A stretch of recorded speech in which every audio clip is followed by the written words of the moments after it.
데살로니가 전서를 기록한 세 가지의 목적이 있습니다. 첫째는 격려예요. 격려. 신앙생활 하기가 매우 힘든 그런 환경 속에서도 믿음을 지켜나가는 성도들을 격려하기 위해서 데살로니가 전서를 기록을 했습니다. 주로 1장 말씀에 그 내용들이 소개됩니다. 두 번째는 오늘 말씀의 제목으로 삼는 그런 주제예요. 어떻게 하면 하나님을 기쁘시게 해드릴 수 있을까? 어떻게 하면 하나님을 기쁘시게 해드릴 수 있을까? 그 비결을 바울 선생님이 우리에게 말씀을 해주는 그것 때문에 데살로니가 전서를 기록을 했고요. 세 번째는요, 4장 13절부터 나오는 내용들이에요. 장 제목이 뭡니까? 주의 강림과 죽은 자들의 부활이다.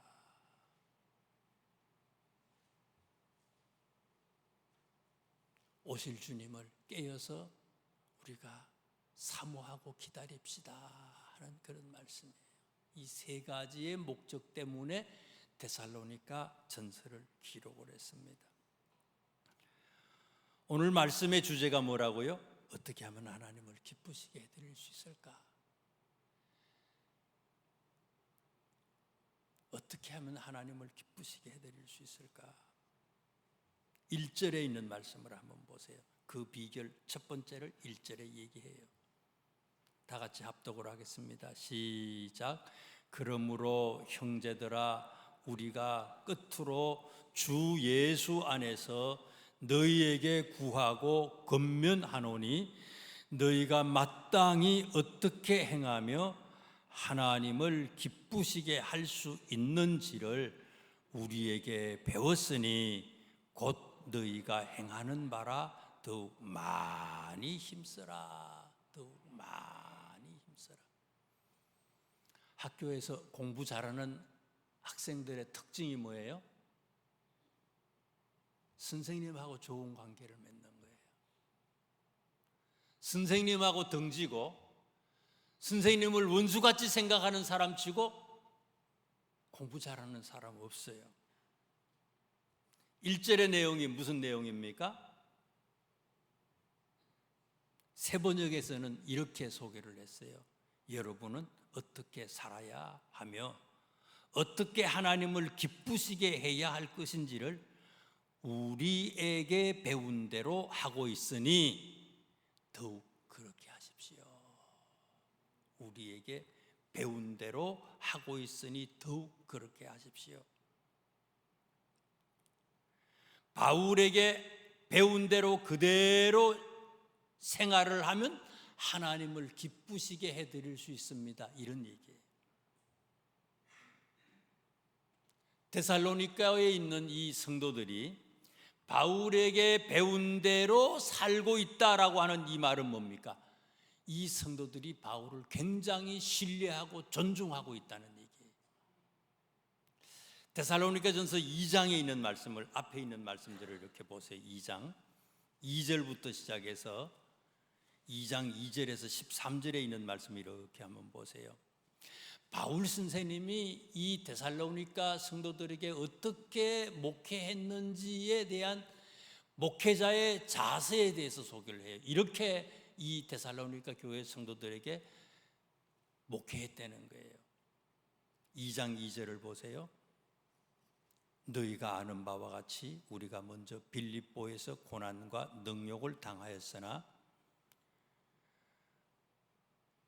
우리 하나님을 힘입어 많은 자들 중에 하나님의 복음을 너희에게 전하였노니.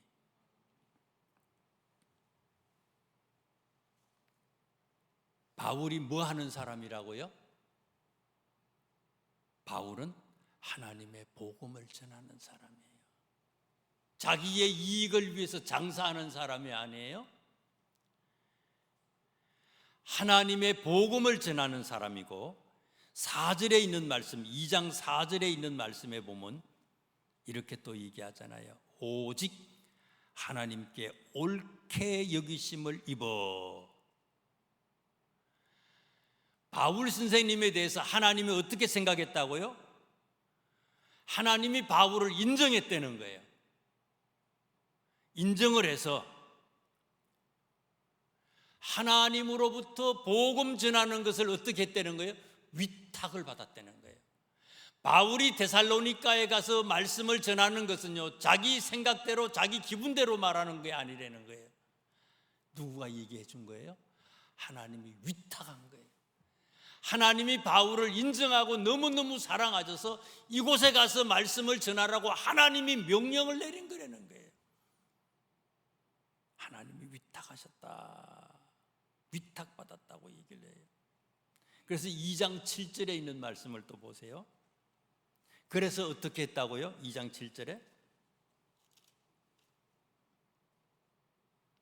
우리는 그리스도의 사도로서 마땅히 권리를 주장할 수 있다. 권리를 주장할 수 있다.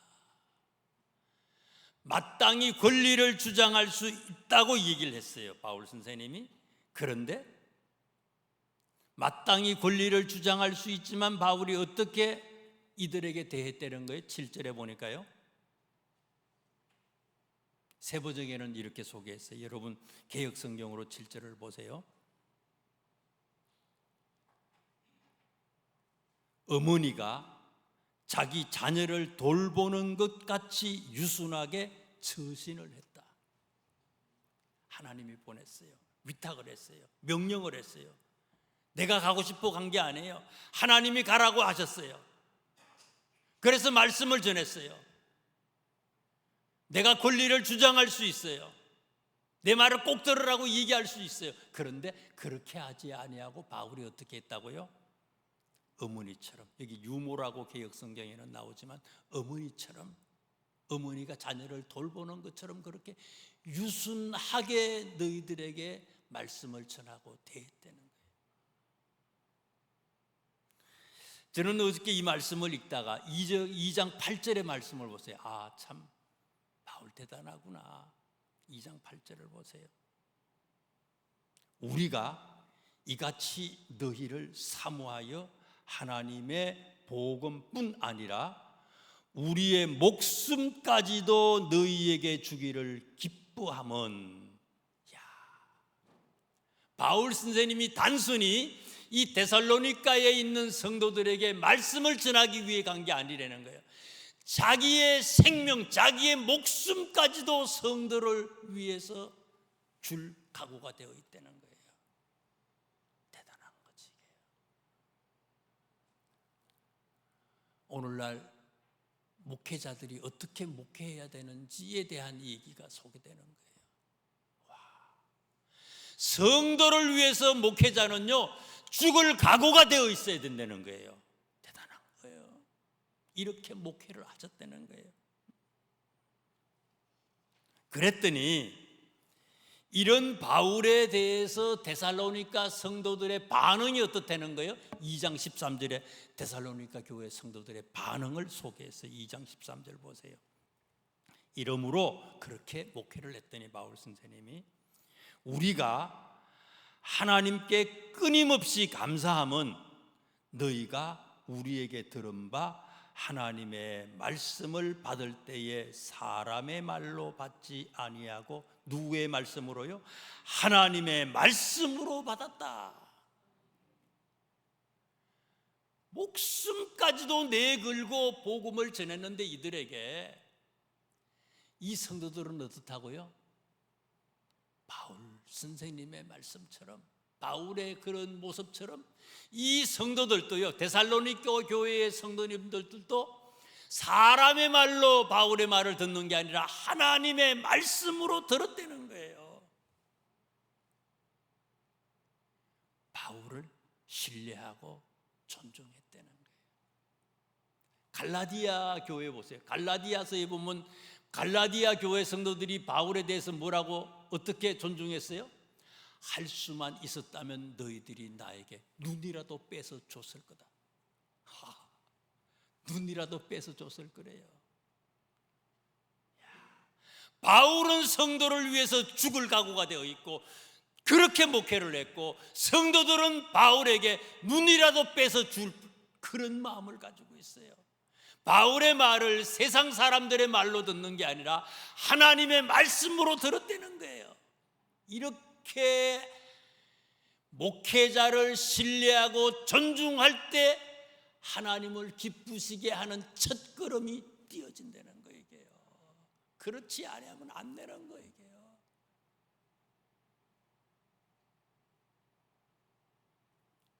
두 번째 또 보세요. 하나님을 기쁘시게 해드릴 수 있는 비결을 얘기합니다. 3절에서 8절까지 그 비결을 얘기해요. 하나님을 기쁘시게 해드리는 비결 두 번째는 뭐냐? 3절에서 8절까지 그 비결을 얘기하는데, 3절에서부터 시작해서 8절까지 말씀의 요약이 뭔가 하면요, 한 단어로 얘기하면 거룩이에요. 거룩하게 사는 것. 거룩하게 사는 것이 하나님을 기쁘시게 해드리는 겁니다. 거룩하게 사세요. 거룩이 뭡니까? 죄에서부터, 거짓에서부터 자기를 깨끗하게 하는 거 아니에요. 우리는 하나님의 성품을 회복해야 되잖아요.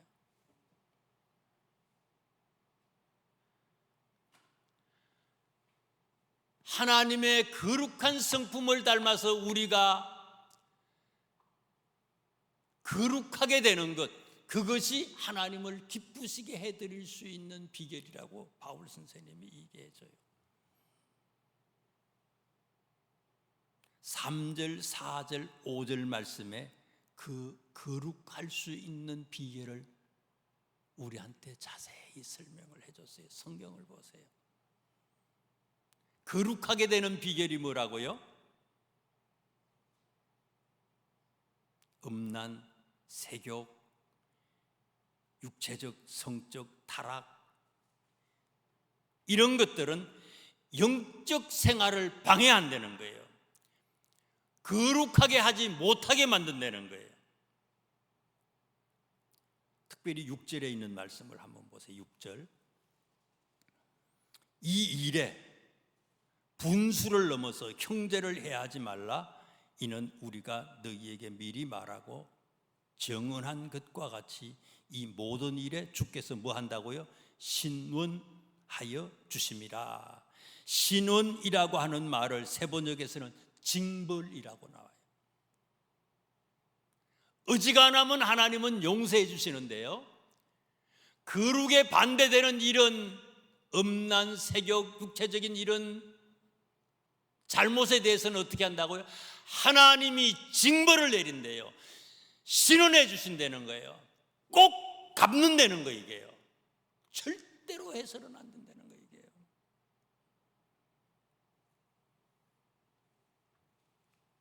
육체적인 이런 유혹으로부터 싸워서 이겨야만이 거룩에 이를 수 있다고 우리에게 말씀하고 있습니다. 디모데전서 4장 5절 말씀에 거룩에 대해서 바울 선생님이 우리에게 말씀하시면서 거룩하게 되는 비결 두 가지를 얘기했어요. 하나님의 말씀과 기도로 거룩하게 된다. 말씀과 기도로 거룩하게 된다. 에베소서 6장 말씀에 바울 선생님은요, 이 하나님의 말씀을 뭐로 소개했는가 하면요, 성령의 뭐예요? 성령의 검이라고 얘기했어요. 성령의 검. 내가 발음이 시원찮아서 그런데요, 성령의 검, 검덩어리 이런 게 아니고요, 칼, 검 있잖아요, 그거예요. 하나님의 말씀은요, 칼이에요. 성령의 칼이에요. 예수님이, 사탄이가 예수님을 3번 시험하잖아요. 3번 시험할 때 예수님이 사탄을 물리칠 수 있었던 비결이 뭡니까? 하나님의 말씀을 인용해서 물리치는 거 아닙니까? 성령의 검이에요. 사탄을 물리치는 성령의 검이에요. 거룩하게 되는 비결, 첫째가 뭐라고요? 하나님의 말씀으로 이긴다는 거예요. 그래서 시편 1편 1절 말씀에 뭐라고 얘기합니까? 여호와의 율법을 주야로 묵상하면 모든 일이 다 형통하리로다. 밥 안 먹고 에너지를 간직할 수 있어요? 밥을 먹어야지 에너지가 생기는 거 아니에요? 힘이 하나도 없잖아요, 밥 안 먹으면은. 하나님의 말씀을 날마다 묵상하지 아니하면요, 넘어지는 거예요. 우리를 넘어뜨리려고 하는 사탄의 게임에 빠지는 거예요. 거룩과 반대되는 삶을 살 수밖에 없다는 거예요. 말씀과 뭐로요? 기도로 거룩하게 된다고 얘기해서 기도. 오늘 본문 말씀 그 뒤에 나오는 말씀 5절에 보니까 기도를 어떻게 하라고 얘기했어요? 5장 17절에 쉬지 말고 기도하세요. 쉬지 말고 기도하세요. 하나님과 대화하는 거 아닙니까? 기도는 사랑한다고 하면서 대화를 안 하는 그런 부분은 그게 사랑이에요?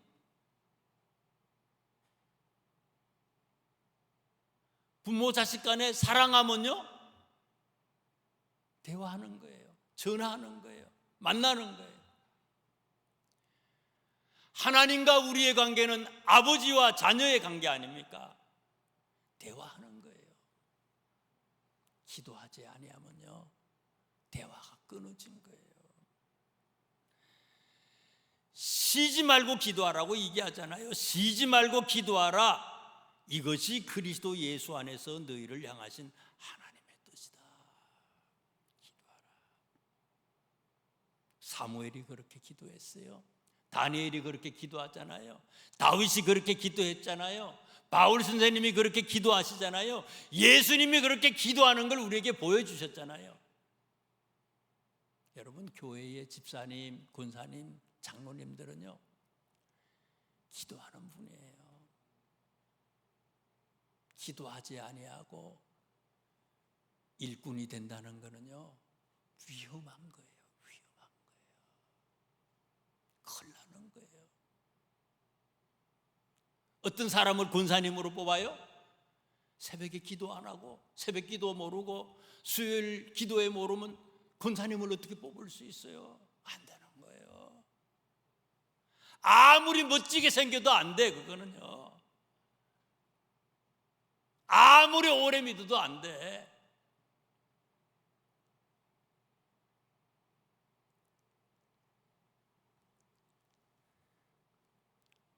거룩하게 되는 것은요, 말씀과 기도로 가능한 거예요. 세 번째, 하나님을 기쁘시게 하는 삶이에요. 마지막 9절 말씀부터 시작해서 12절까지 나오는 말씀, 9절에서 12절, 오늘 본문의 9절에서부터 12절까지 말씀에 요약을 하면요, 한낱말로 얘기하면 그건 사랑이에요. 사랑하세요. 사랑하시면, 서로 사랑하면 우리가 하나님을 기쁘시게 해드릴 수 있습니다. 서로 사랑하세요. 자녀들끼리 맨날 싸워봐요. 부모님, 이게 뭐 지옥이지 이게요. 형제가 서로 사랑해야 되잖아요. 자매가 서로 사랑해야 되잖아요. 자녀들이 서로 사랑해야 되잖아요. 서로 사랑하세요. 예수님이 십자가 지시기 전까지 겟세마네 동산에서 자녀들에게, 이 제자들에게 하신 말씀이 뭡니까? 성령 받아라, 이거 아닙니까? 성령 받으세요. 성령 받아야 됩니다. 요한복음 14장, 15장, 16장 계속해서 성령 받으라고 얘기를 해요. 17장이 그래서 예수님께서 잡히잖아요. 예수님이 부활하시고 난 다음에 제자들을 만나서 요한복음에 보면요, 진짜 하고 싶은 말씀이 계셨어요. 제자들을 만나서 무슨 얘기를 하고 싶었어요? 성령 받으라. 이르시되 성령을 받으라. 요한복음 20장 22절의 말씀이에요. 이르시되 성령을 받으라. 왜 예수님은요 3년 동안 이 땅에 계시면서 제자들에게 말씀하신 마지막 수업에 제일로 중요한 게 뭐라고요? 성령 받으라고 얘기를 하고, 부활하시고 난 다음에도 성령을 얘기하시고요, 예수님이 성천하시기 전에도 성령 받으라고 얘기하잖아요. 왜 성령을 얘기했어요? 성령 받으면요 첫째는 정인이 되는 거예요. 성령 받지 아니하면 정인 될 수 없어요. 무서워서 도망가. 믿는 것 같은데도요 결정적인 순간에는요 도망쳐. 예수님 부인해. 힘있게 하나님의 말씀을 전하기 위해서는 성령을 받아야 되는 거예요. 그 다음에 왜 성령을 받아야 돼요? 성령은요 열매를 맺어야 되는 거거든요. 신앙생활은 열매를 맺어야 돼요. 열매를 맺어야 되는데 신앙생활에 열매를 맺게 하는 게 뭐냐? 그게 성령이에요. 성령 받은 사람만이 이게 열매가 맺어가는 거예요. 그냥 맺어지는 게 아니에요. 그래서 갈라디아 5장에 보면은요 성령의 열매를 얘기하면서 첫 번째 나오는 열매가 뭐라고요? 사랑을 얘기하는 거예요. 9가지의 성령의 열매를 얘기하는데 첫 번째 나오는 게 사랑이에요. 고린도전서 13장 2절 말씀에는 바울 선생님이 이렇게 얘기를 해요. 내가 예언하는 능력이 있어 모든 비밀과 모든 지식을 알고 또 산을 옮길 만한 모든 믿음이 있을지라도 뭐가 없으면 아무것도 아니라고요? 사랑이 없으면 아무것도 아니다. 별별 열매가 다 열려도요 사랑하지 아니하면 가짜라는 거. 이게요 하나님을 기쁘시게 해드리는 거. 여러분 서로 사랑하세요. 성도들 안에도 원수가 있어. 파가 있어. 이걸 허물내는 거예요. 서로 사랑하세요. 가정에서도 서로 사랑하세요. 어떤 사람이 이름만 되면 그냥 난리야. 그 사람도 사랑하라는 거예요. 예수님이 왜 십자가에서 돌아가셨습니까? 우리를 너무너무 사랑하셔서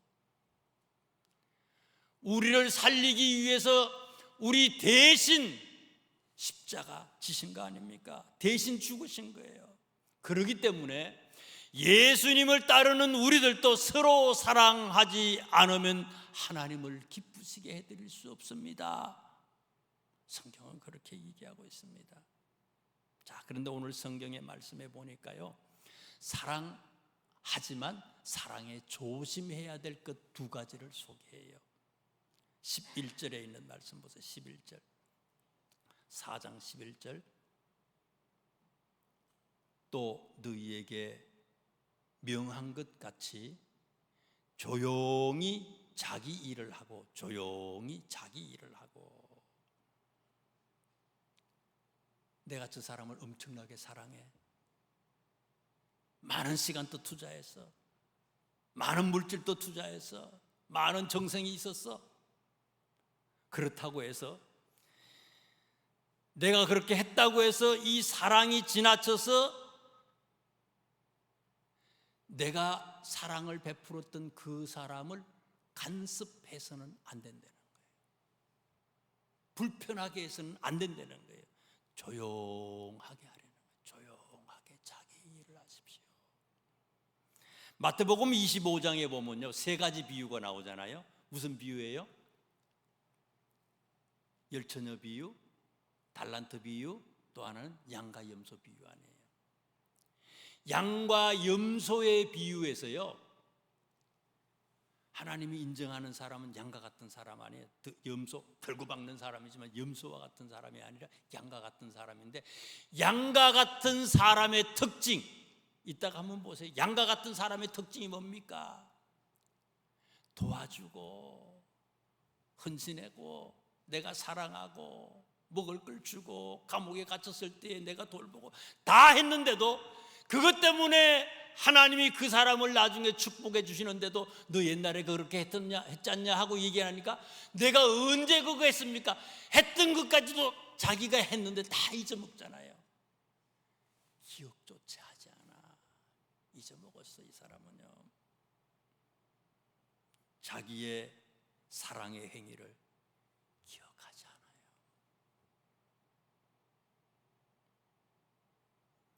예수님은요 엄청난 값을 지불했어요. 엄청나게 많은 우리의 죄를 용서해 주셨잖아요. 값으로 따지면 얼마나 돼? 이거 어마어마한 거예요. 빚을 진 사람이에요. 우리는 빚을 졌어요. 로마서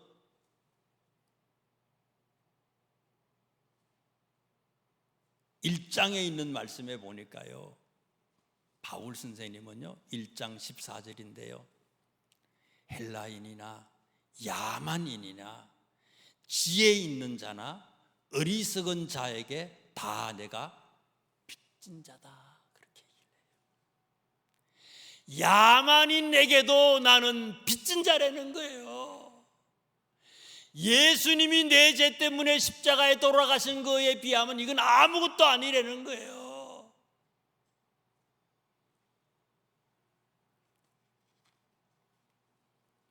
조용히 자기 일을 하라는 거예요. 사랑했다면 그것도 잊어먹으라는 거예요. 사랑은 주고 받는 게 아니에요. 그냥 아가페 사랑, 물 흘러가듯이 그냥 흘러보내는 거예요. 진짜 사랑은 흘러보내는 거예요. 기대하기 때문에 실망하고 기대하기 때문에 문제가 생기는 거라는 거예요. 조용하게 하세요. 또 다른 하나가 있어요.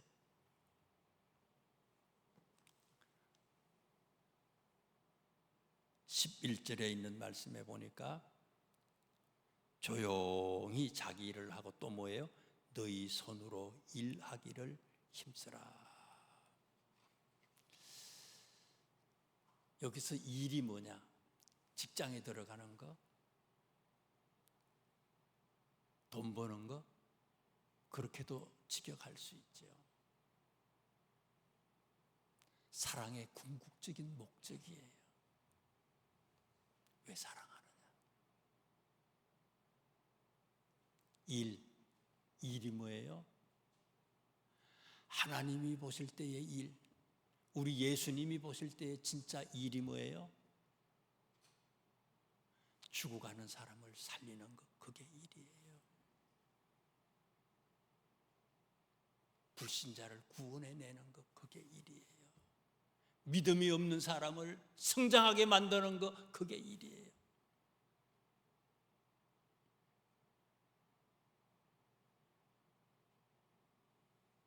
땅끝까지 복음을 전하는 그것이 사랑이에요. 그것 때문에 사랑하는 거예요.